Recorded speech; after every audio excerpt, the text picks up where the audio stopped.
Good morning and welcome to the Unitarian Universalist congregation at Shelter Rock. I am glad that we are gathered here on such a beautiful day, and from my vantage point, your faces reflect further beauty, so I thank you. I'm the Reverend Dr. Natalie Fenimore, and I'm part of the ministerial team here at Shelter Rock, along with the Reverends Jennifer Brower and the Reverend Jay Brooks. I invite you to take some time after the service to review the announcements about events and programs that you'll find listed in your order of service. I ask that you find something that speaks to your mind, your heart, or your spirit, and lean in. It's important to participate and get to know your neighbors, your company, your new friends here, and to know that you bring a unique contribution because of the unique person you are, and we welcome that here at the congregation. So if you see something that you'd like us to be doing that we're not doing, please let us know, and we'll do it with you. So, again, welcome. And now, Carol Garbarino. Thank you. Good morning. Well, I'm Carol Garbarino, Chair of the Veatch Board of Governors. Welcome to Veatch Sunday. I'm honored to welcome our preacher for today's Veatch Sunday, Reverend Jennifer Butler. She joins us from Washington, D.C. Reverend Butler is the founder and CEO of Faith in Public Life, which promotes faith as a positive and unifying force for justice. She works with clergy and people of all faiths to support their moral leadership and action on behalf of democracy and human dignity. Following the service in the social hall, Reverend Butler will facilitate a panel discussion with 3 other grantees of the Veatch program. Shireen Zaman from the Rise Together Fund, also from Washington, D.C., LaTosha Brown from Black Voters Matter, based in Atlanta, and Stephanie Teatro from the Tennessee Immigrant Rights Coalition. They will talk about how the programs our congregation supports through Veatch help to build a better world. I hope you will join us. We are grateful to all our guests and to our Board of Governors who are all participating in today's service. Our appreciation to the choir and special gratitude to Farah Shandu and Willow for lifting their voices in celebration of our faith in action. Thank you. Mark?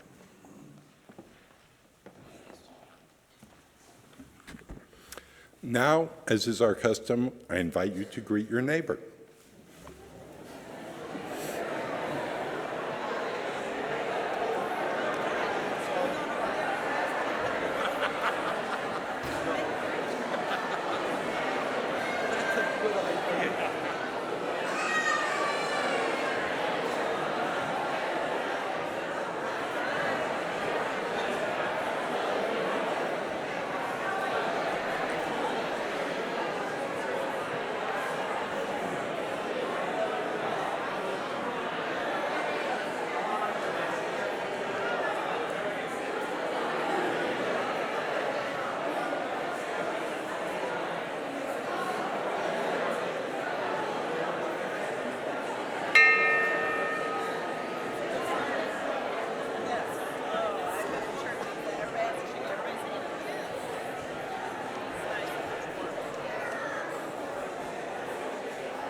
So we enter worship today with these words from the Reverend Dr. Martin Luther King, Jr. We are now faced with the fact that tomorrow is today. We are confronted with the fierce urgency of now. And in this unfolding conundrum of life and history, there is such a thing as being too late.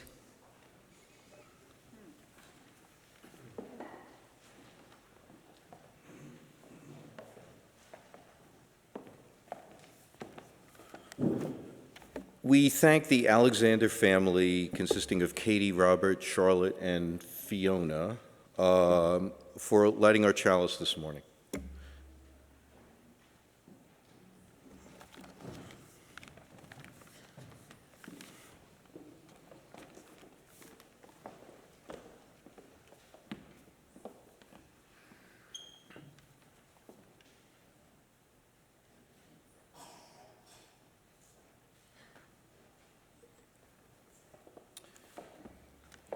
Thank you. We light this chalice, the symbol of Unitarian Universalism.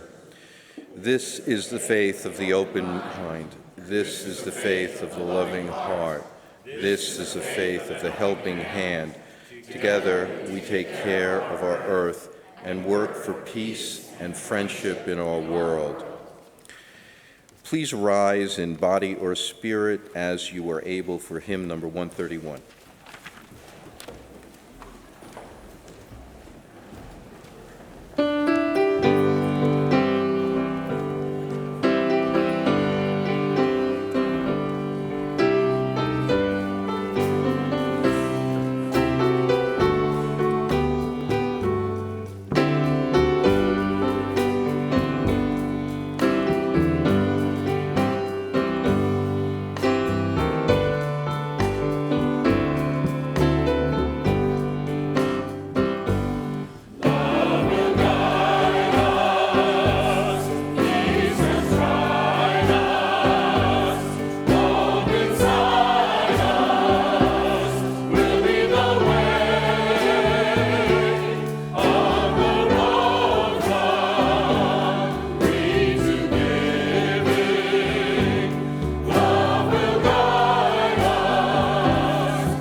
Please remain standing for the words of affirmation and the song of affirmation.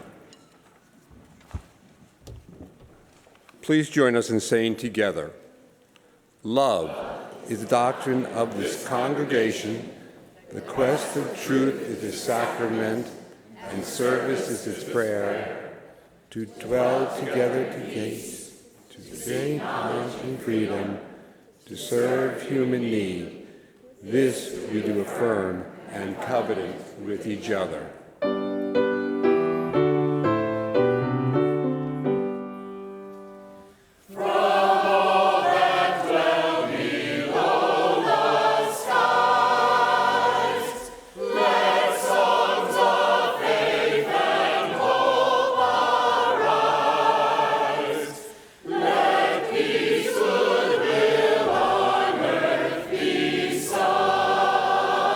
Through every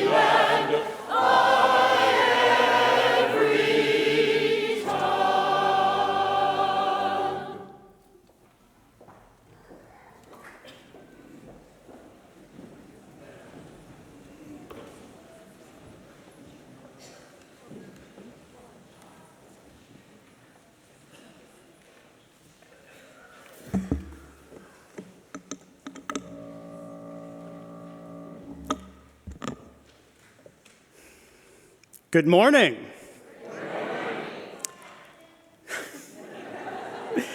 I am Carson Jones, as you just heard, and it is my honor to serve as your Lifespan Religious Education Coordinator. I was so excited when I heard the theme for this year's Veatch service, Women Leading Us Forward, because each week in children's worship, we have been learning about women's leadership towards healing our environment. We've discussed Rachel Carson, the Unitarian environmental scientist, and her highly influential book, Silent Spring. And most recently, our conversation has centered on the teenage climate justice activist whose name is on everyone's lips and whose mission is the inspiration for today's story. There once was a girl who lived at the heart of a beautiful forest. Her name was Greta. One morning, things weren't quite as they should be. Greta stepped out into the yard, and there, huddled together in the shadows of the trees, were all the animals of the forest. A soft, silvery brown wolf stepped forward, with his tail low to the ground. "Please help us," he whispered. "The forest is broken, and we don't know where to go. The giants are ruining our home." The giants had always been there, for as long as Greta could remember. But now they were worse than ever. They were huge, lumbering oafs, and they were always busy. They chopped down trees to build homes. Then they chopped down more trees and built bigger homes. The houses grew into towns, and the towns grew into cities. They built factories and shops and cars and planes.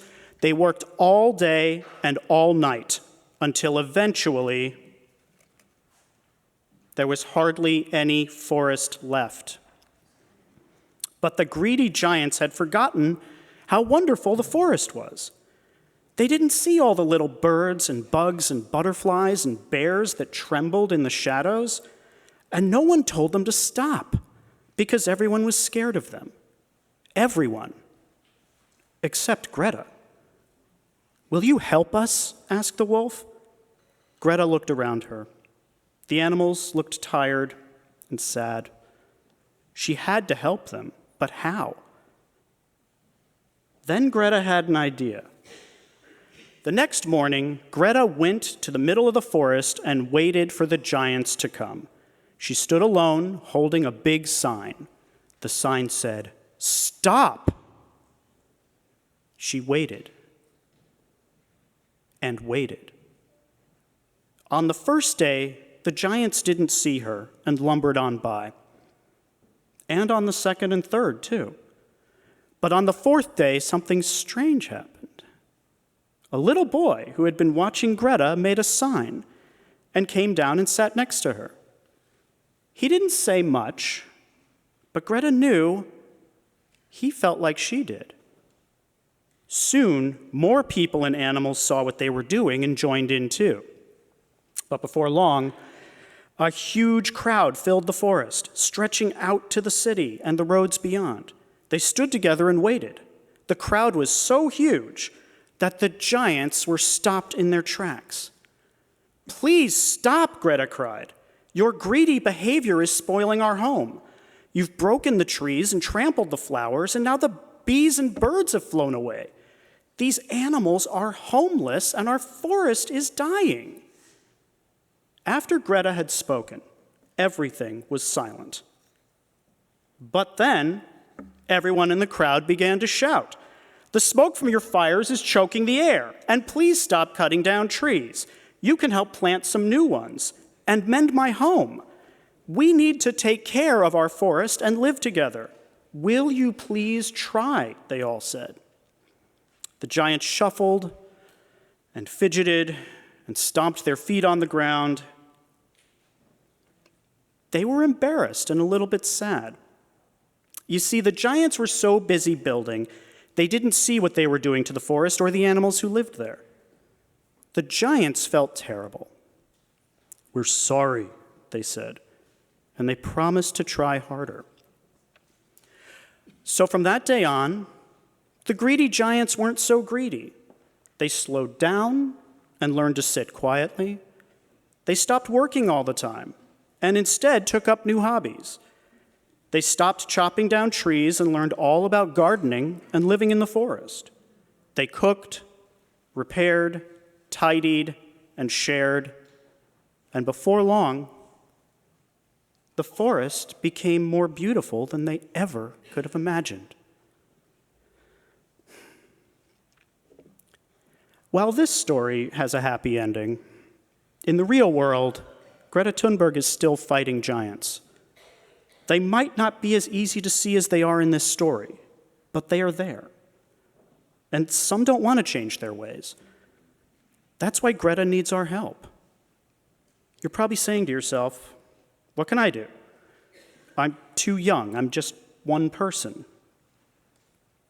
But Greta's young, and Greta is just one person, and look where she is now.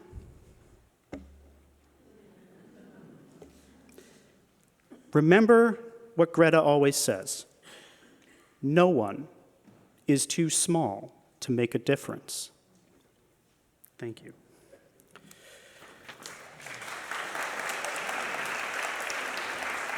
And now the children, youth, and religious education teachers may go forth to their classes while the choir sings, "We Are Rising Up."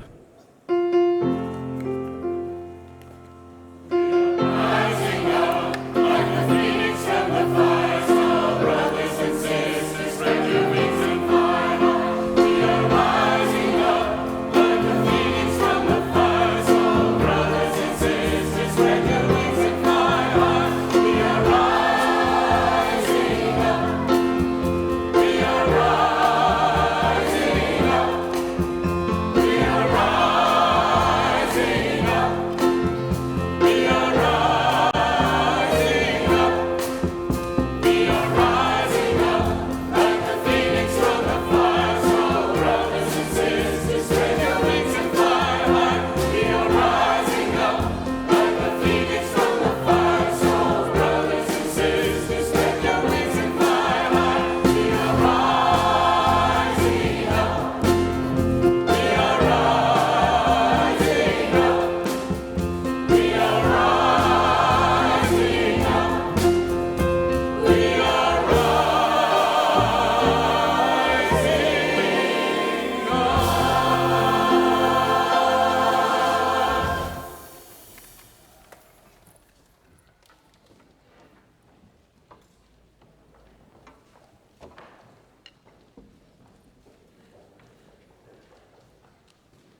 clutch for power, not needing the light just to shine on me. I need to be one in the number as we stand against tyranny. Struggling myself don't mean a whole lot. I've come to realize that teaching others to stand up and fight is the only way our struggle survives. We who believe in freedom, cannot rest. We who believe in freedom, freedom cannot rest. I'm a woman who speaks in a voice, and I must be heard. At times I can be quite difficult. I'll bow to no man's word. We who believe in freedom cannot rest. We who believe in freedom cannot rest.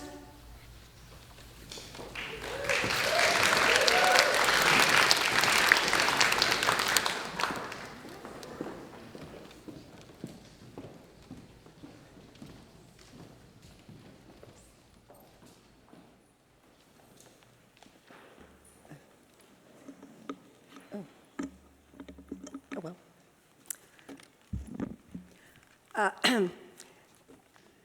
The recipient of today's offering will be Sepa Mujer, a Long Island UU Fund grantee. The LIUU Fund is one important way we ensure that the congregation is supporting local efforts through Veatch. Sepa Mujer is based in Suffolk County.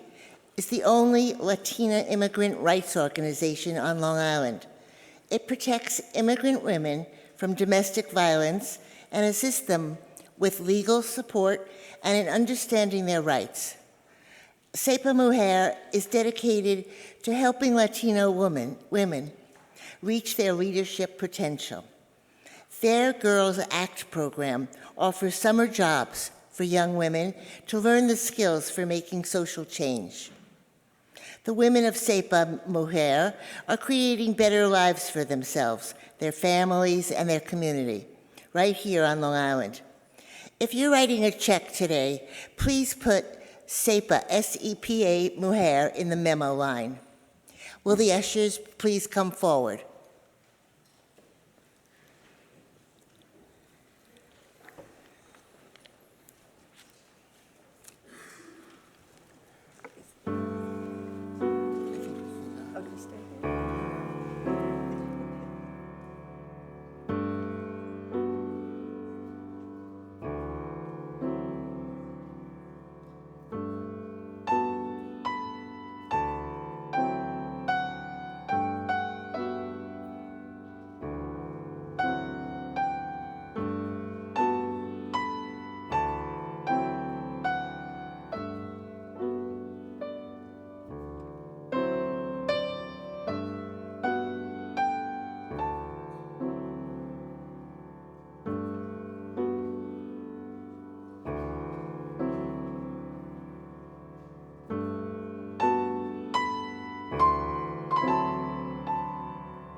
Let us now open our minds and hearts for a moment of silence, meditation, or prayer.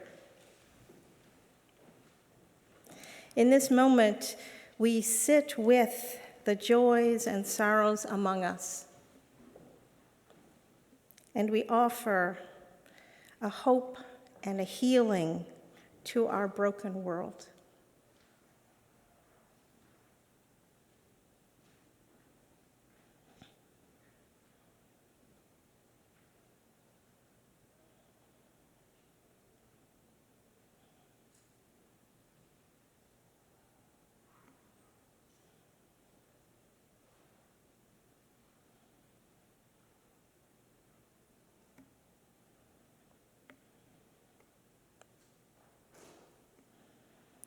We extend a moment of special connection to those in Puerto Rico who are still suffering from the anxiety, the destruction of the earthquakes that continue to ravage the island.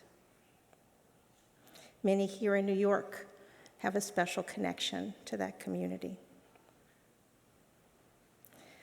In the words of Janice Marie Johnson, we are often called to do the difficult, if not the seemingly impossible. If you're human, you hear this call. But hearing and responding are two different things. May we ever respond. May we ever give the spirit of thanks. May we ever live with the spirit of inclusion and the spirit of love. So may it be.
Good morning.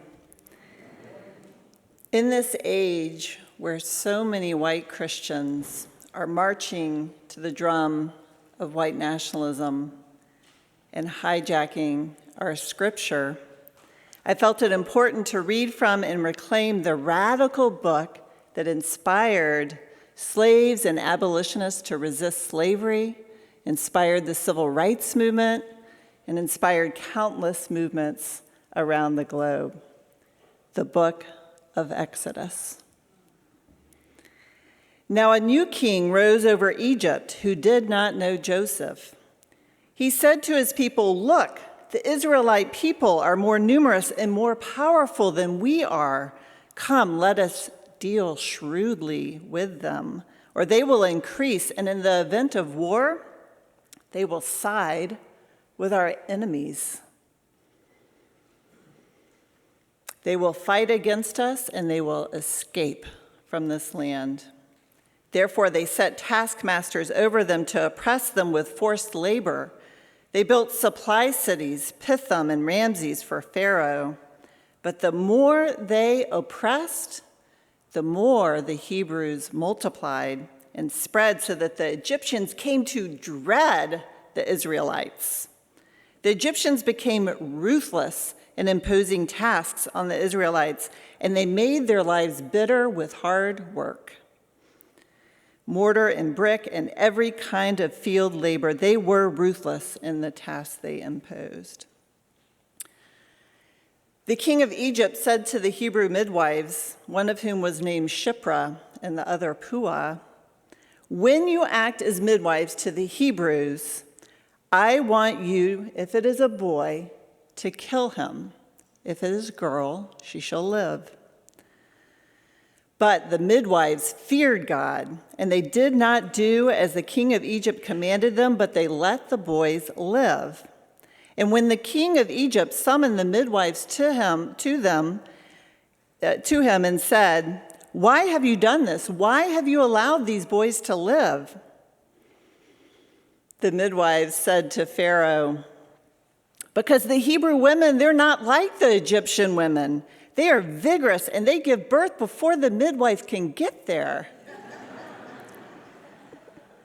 And he bought it. So God dealt with the midwives, and the people multiplied and became very strong. And because the midwives feared God, he gave them families. Then Pharaoh commanded all of his people, "Every boy that is born to the Hebrews you shall throw into the Nile, but you shall let every girl live." That is our text for today.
Please open your minds and hearts to the words of Reverend Jennifer Butler.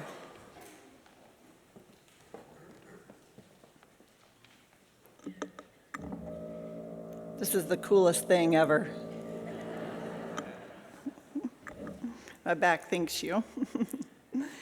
Thank you, first off, to Willow for that incredible selection of music and for the work that you do for justice by lifting up your voices. That was really powerful.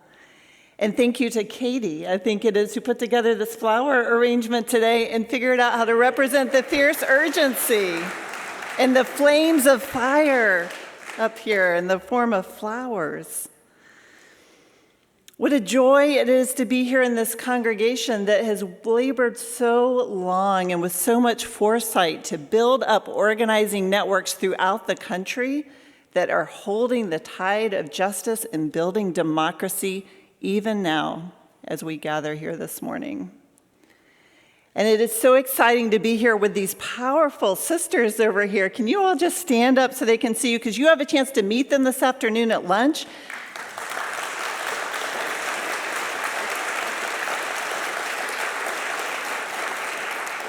So please, please join us for the lunchtime conversation. I tell you, these women will bring it, and you need to meet them.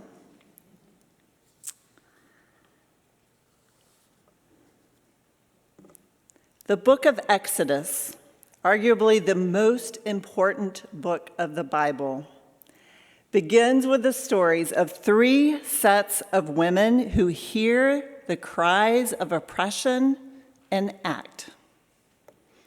In ancient Egypt, Pharaoh ordered the midwives Shipra and Puah to become agents of death. Can you imagine? You are a midwife and you are asked to kill babies.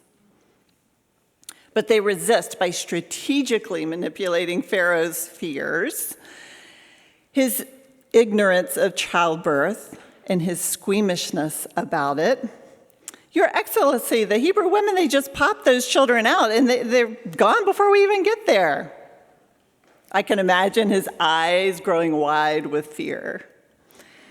And knowing women, I bet you the work of the midwives was a massive organizing effort throughout the empire.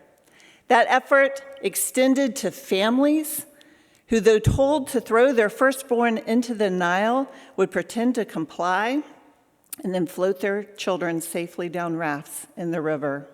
And it was a conspiracy, too, of elite women, one who lived in Pharaoh's house, Pharaoh's daughter. Her name was Bitya. And she conspired to save Moses, even as Moses' mom and sister conspired to save him. This was early organizing against tyranny. This woman-led conspiracy also lays the foundation for the entire Bible. Some people see Exodus as actually the first book of the Bible. In chapter 1, the very first thing you hear is these 3 women organizing resistance. And then, at the end of the story, we hear about God. And what we learn about God is a God who hears our cries, who hears the groans of people in slavery and people who are oppressed. That God is like a midwife. That God is like a mother who hears the cries of pain and acts. The stories of brave women do not end in Exodus, but they echo throughout history. During the Civil War, 2 unsung heroes worked together to alter the course of the war. Elizabeth Van Lew was a wealthy white slaveholder in Richmond, Virginia, and she freed her slaves. And one of her slaves was named Mary Bowser. And Mary went off to college after being freed and became a career missionary. These 2 women, one white, one privileged, the other a formerly enslaved person, operated one of the most important spy networks of the Civil War. Elizabeth, through her wealthy connections, got Mary a position in the Confederate White House in Richmond. Mary was able to hide in plain sight because Jefferson Davis could not imagine that a slave woman was as smart as Mary, and Mary used that to her advantage. I picture Mary serving tea over Jefferson Davis' shoulder and looking at his battle plans. And he's like, duh, I don't know, he's not even noticing. And legend has it, she had a photographic memory. So she's like, snap, snap, snap. She copies them, she gets them to Elizabeth. They channel them to the Union Army. And at one point, Jefferson Davis says, my God, my battle plans are falling into the hands of the enemy before I can even get them to my own troops. He says this, we have it in writing. After the war, Ulysses S. Grant paid them a visit, and they said, you all have brought me the most valuable information of the war. They helped win the Civil War, these two women, working together. In the face of personal danger, because Mary and Elizabeth, they risked their lives, they risked captivity.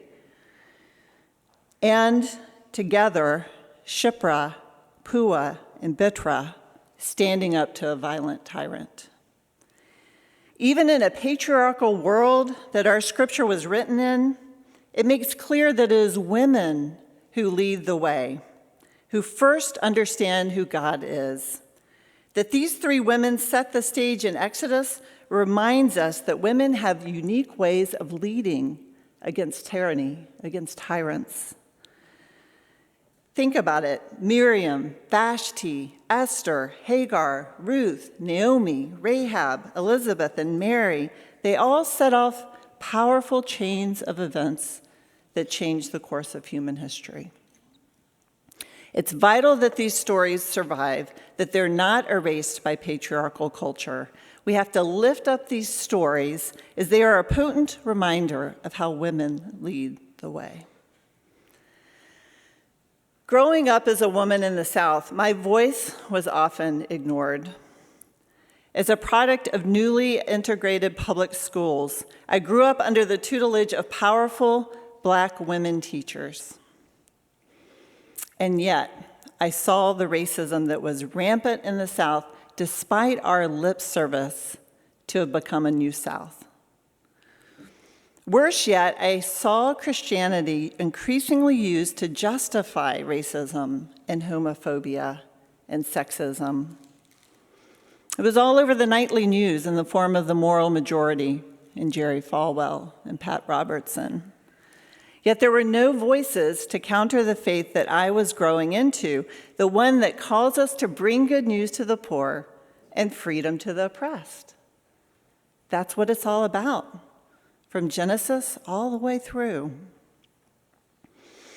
In my 20s, I grew so discouraged by some sexism and hypocrisy that I saw that I nearly left the church. And that was a problem because I had studied to be ordained. So I was in a crisis. The turning point for me came when I was working in the global women's movement.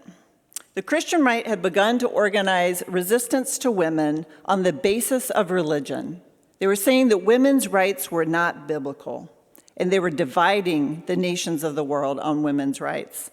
So I teamed up with women of all faiths and from all over the world to counter that.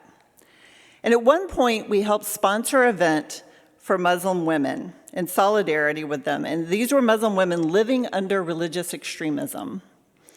We cleared the communion table in a chapel across from the UN. It was this big, heavy concrete slab.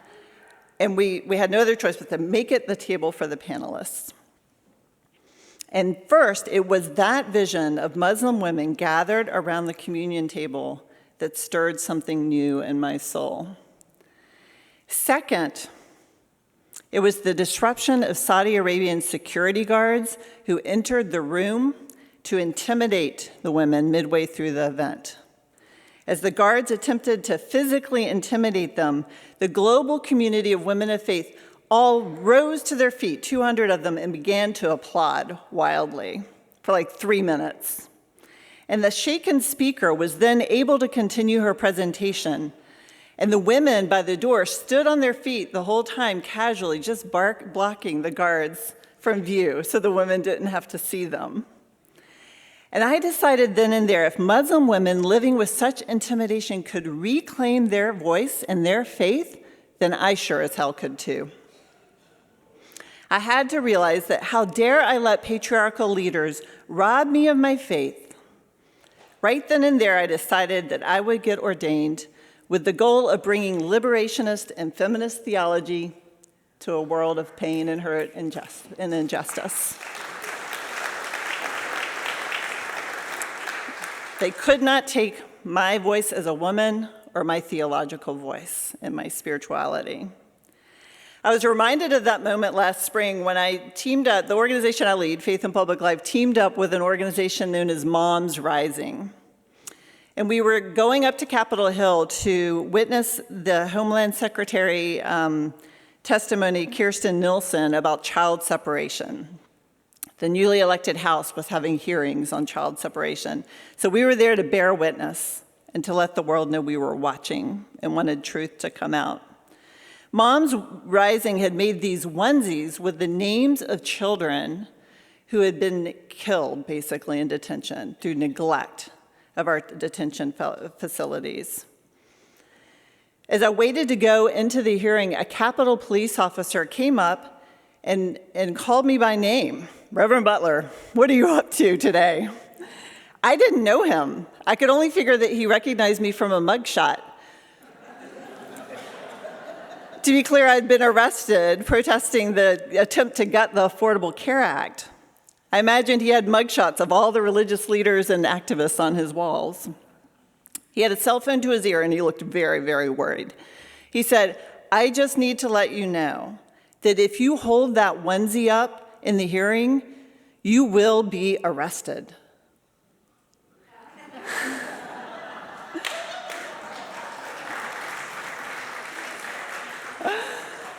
Imagine that, the power of a onesie to drive fear into the hearts of Congress. Our creativity and moral authority as women is critical to countering tyranny. Sometimes, my friends, we don't know the power that we have. Today, our democracy is fundamentally threatened. White supremacy is on the rise, encouraged by our president. People of color and religious minorities are constantly under attack by white terrorists. The fourth estate, or the media, has been undermined by the influence of media, of money, and of the internet. Money in politics and a new type of gerrymandering that started in the 90s has nearly locked power into the hands of one political party. The Voting Rights Act has been gutted. It was gutted. It can't be enforced anymore. And the rights of people of color are being suppressed. The right to vote is being suppressed. Our nation's prison and jail population has quintupled in 30 years. And it is not because of increased crime. It's because of racism. Plans are being made to deport and imprison millions of immigrants. Refugees are now unwelcome here. And moral norms like human dignity and love of neighbor are being undermined in favor of the values of greed and xenophobia and white nationalism. And ironically, it is white Christians, evangelicals, who are helping to give cover to such efforts. And to be clear, there are many within the evangelical community that are resisting as well, but our faith is often being used to give cover to the gutting of democracy. For several years, the Christian right has controlled the narrative and turned out voters for anti-democratic purposes. So let me say this, that tyrants will try to control faith because it is powerful. We cannot let them do that. We must step into this world with the confidence of our moral vision and our moral authority, with showing respect for all traditions. Tyrants will try to convince us that women cannot get elected, and we must make sure that they do. Tyrants will try to tell us that our organizing efforts against corporate powers are impossible to overcome. And we only have to know our history to know that organizing can succeed against impossible odds. There are so many stories that we barely know, and I encourage us to learn about the unsung heroes, many of them women who overcame incredible odds. The Unitarian Universalist Veatch program at Shelter Rock is legendary. You all may not know this because you sit inside this building, but out there in the world, people know the Veatch program and they know this congregation for the vision that it has had. Without you, there would be meager capacity for grassroots groups to organize, for women of color in particular to organize. Without you, there would be very little in the way of a progressive religious voice to counter the religious right. It is time to double down on these efforts and enable our communities to reclaim our voices to save democracy. When a former Attorney General, Jeff Sessions, announced plans to torture immigrant children at the border by removing them from their parents, the organizing networks that you all have built, that these women have helped build, because of you, they leapt into action. Within days, we had 500 women faith leaders from all over the country rallying in front of the Customs and Border Patrol offices in Washington, D.C. I was told our voices were so loud that it rattled the glass of the building and disturbed the poor conferees within. And days after that, my organization led a delegation of women to the border called Women Cry Out. We bore witness at detention centers where we were threatened with arrest for wanting to pray. We went into courthouses and teamed up with legal groups to challenge the system of deportation. And we visited Catholic respite centers and met families that had escaped to the turmoil and were fleeing for safety. Because of the outcry from faith communities in particular, the Attorney General was livid. Now, I used to be afraid of anger. I've learned that anger is now a sign that you are doing things right. Sounds like you know what I mean. So Sessions chose a gathering of law enforcement officials to deliver a sermon. Go figure. The man pulls out Romans 13, and he tells Christians basically to shut up and sit down. He says, obey the laws of government because God has ordained them for the purpose of order. The faith community was livid, and they lashed out and made every headline in the country. And it was a broad range of groups that pushed back on him. Romans 13 is actually, the conclusion of it is that all law has to fulfill the command to love. The Apostle Paul, who wrote Romans 13, spent a fair amount of time in jail for disobeying laws, unjust laws. And most grave of all, what we pointed out was our history, that slave owners had used that very verse to defend slavery against abolitionism. Can you believe it?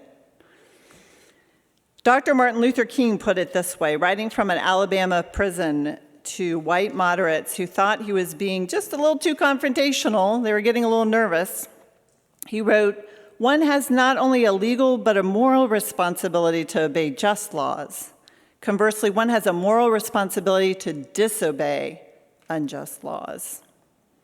Jeff Sessions thought he could rally the faith community to his vision of white supremacy, or at least get us to cower. And we said no. We lifted up our vision of love of neighbor and love for every human being. All social change starts with imagination. A people who can imagine a world differently is a people who cannot be controlled by tyrants. A tyrannical leader will try to paralyze you by saying that your God or your moral vision for the world is too small and that his or her vision of greed and exploitation is the only thing that will keep you safe. Tyrants will tell you that you're too idealistic, that this is simply the way of the world, Don't be such a bleeding heart. Tyrants will try to divide us across race and class through fear and rumor and hatred. Tyrants will try to overwhelm us with the belief that they cannot be brought down. Do not listen to that voice. You stand in the lineage of rebel women of Exodus. Follow the cries for help. We follow a God who hears the groans of slaves, and we follow a God who works through women, the life givers of humanity and history. What this ancient story and movement history in Exodus teaches us is that it is the tyrant that is small. The tyrant is the one who is afraid of our solidarity, afraid of our moral vision, afraid of our compassion, afraid of our organizing across race and class. So I ask you today, do you know the power that you have? Your moral vision, your organizing has and will protect the world against the tyranny of the pharaohs of this world. So thank you.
We close as we entered with Reverend King's echoing words.